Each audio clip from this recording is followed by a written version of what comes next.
If this cloud stays, that will end up with I always do this kind of job and I get cut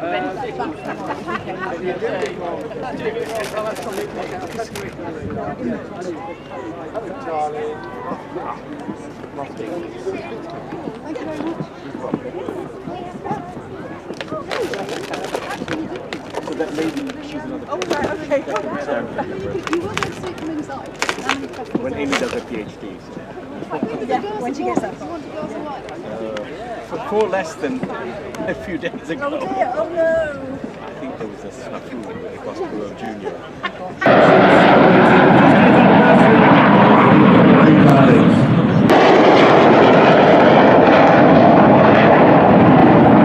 As the smoke comes on, they roll around, corkscrewing around 6 and 7. We zoomed out.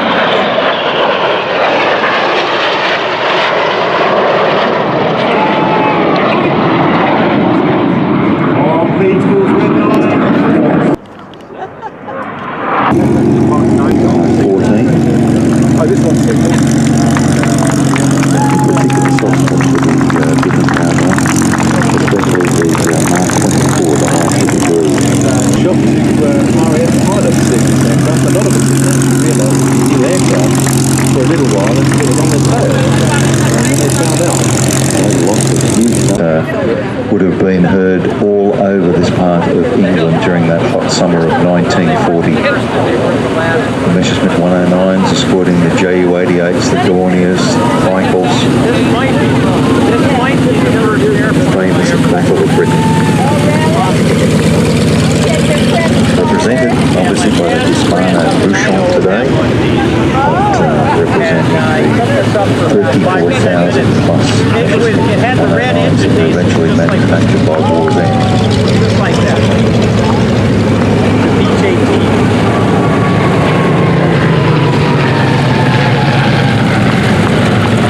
16 of these Bouchons here during the film of the Battle of Britain in 1968. But I think they eventually used something like 28 airframes for not only the flying sequences but also the ground sequences. We're very privileged to have 5 of those machines here today, 2 of which flown by the famous General Adolf aircraft, high wing 4 engine. But a larger bomb bay. Let's just have a listen to these engines as she comes purrs by. She purrs everywhere. Escorted, very badly damaged, escorted away from Europe by a Bf-109 flown by Franz Stiegler.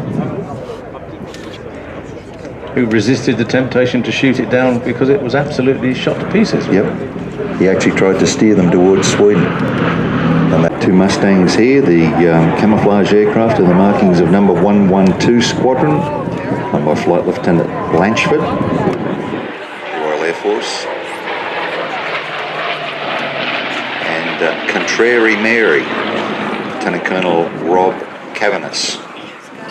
He actually flew out of here with the 84th Fighter Squadron, 78th Fighter Group, and credited with 14 victories.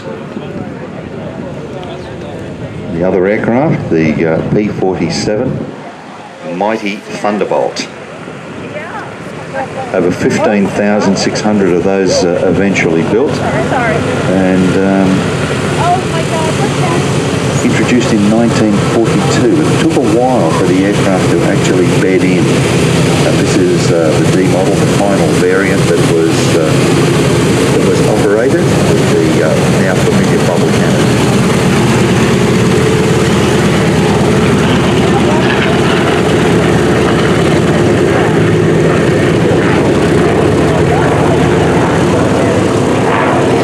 To do various things. The Mustang had lots of space, lots of comfort, and lots of thought went into how a pilot operates a high energy fighter pilot. Well, it also had the benefit of the Spitfire and the Hurricane on operations, so that was one of the great benefits as well. But look at that, ladies and gentlemen. That is wonderful. Hugo Mathis, that's his brainchild.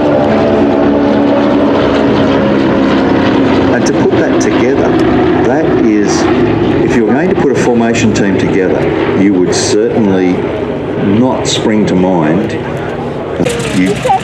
You don't see this anywhere else in the world. Yeah.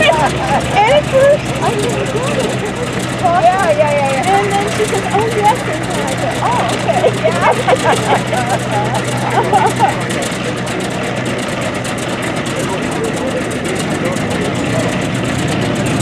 You imagine the hours of training that take place to get this formation down pat.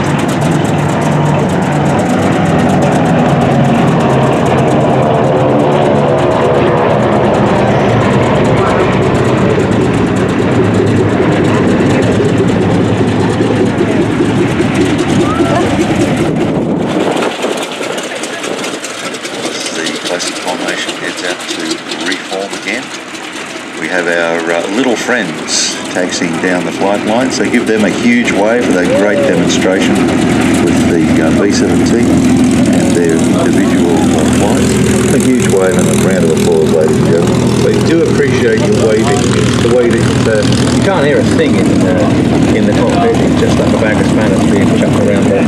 They can see you. Give them a wave. Greatly appreciated. Okay, fellas, okay?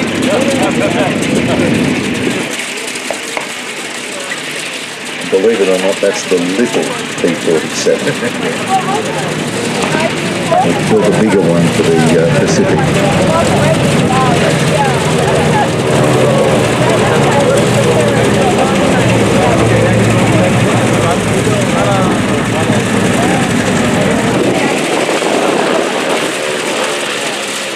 They've served with over 41 different military airplanes. Very similar to the Lockheed 10 and Lockheed 12.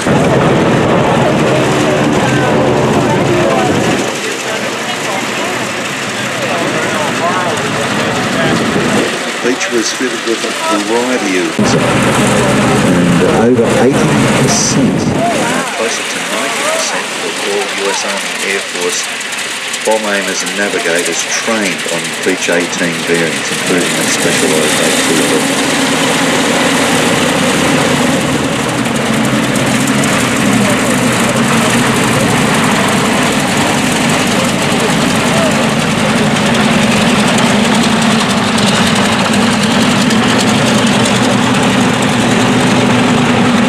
These guys have been doing a lot.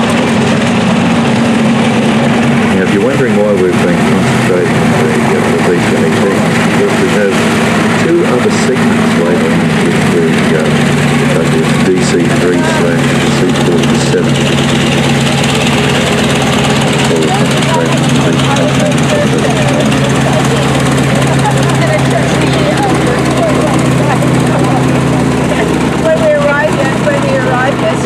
taxiing out now to our other aircraft for Sunderland throughout the war years for the Allies.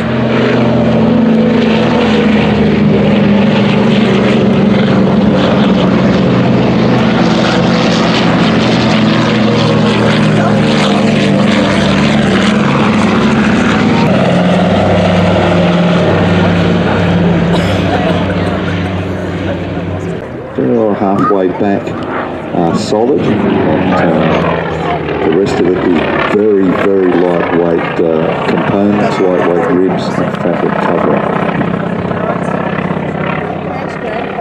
Of course, the other aircraft we have here is the Grumman Wildcat, known as the Martlet to the Royal Navy Fleet Air Arm. Performed an outstanding role in the early days of the war. Created many aces in the Pacific. Of course, Winkle Brown, who we mentioned earlier on, was with the RNFAA, and 3 aircraft.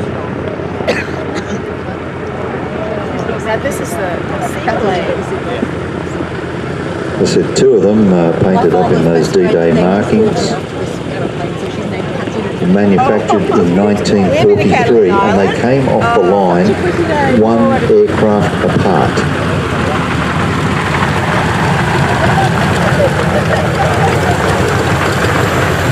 One of them operated. Actually operations to support the landed troops.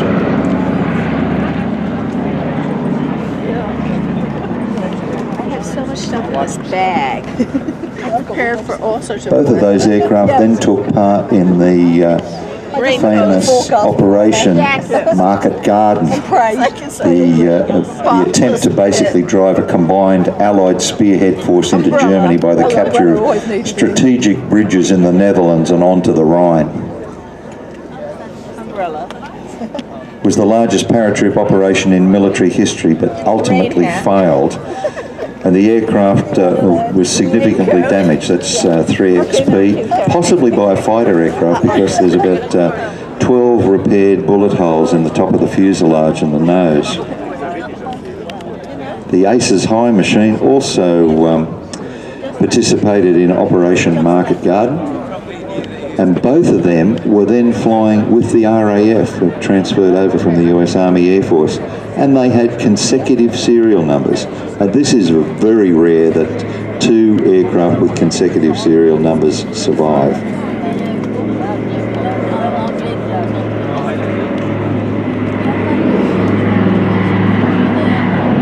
The silver aircraft is actually the C-47D and was built specifically for operations over the hump in the Himalayan mountains, supplying personnel, fuel, equipment, or freighter, or a very weird thing called the caboose, which is a three-cylinder radiator.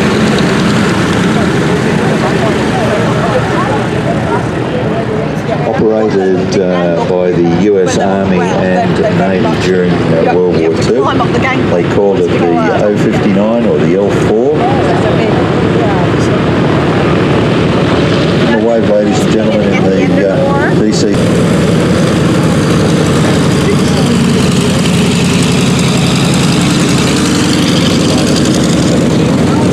And also, Peter Kuipers was his first digging. Which one, Ellie? In the last one, Peter Kuipers is in there. You can't knock him off a flight. So he's a twin engine head. Moonlighting. He's moonlighting.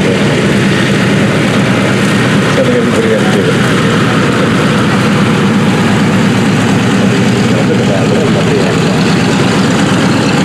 How often than the other two?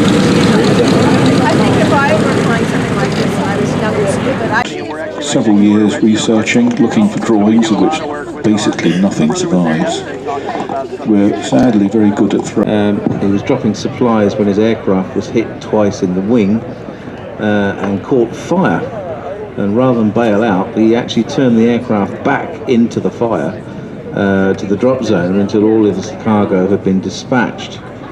He was still being attacked by ACAC, and whilst in the process of issuing the bailout instruction, sadly the wing was raging on fire now. The wing and the engine exploded, and they were all lost except one of his crew, Flying Officer Harry King, who retold the story.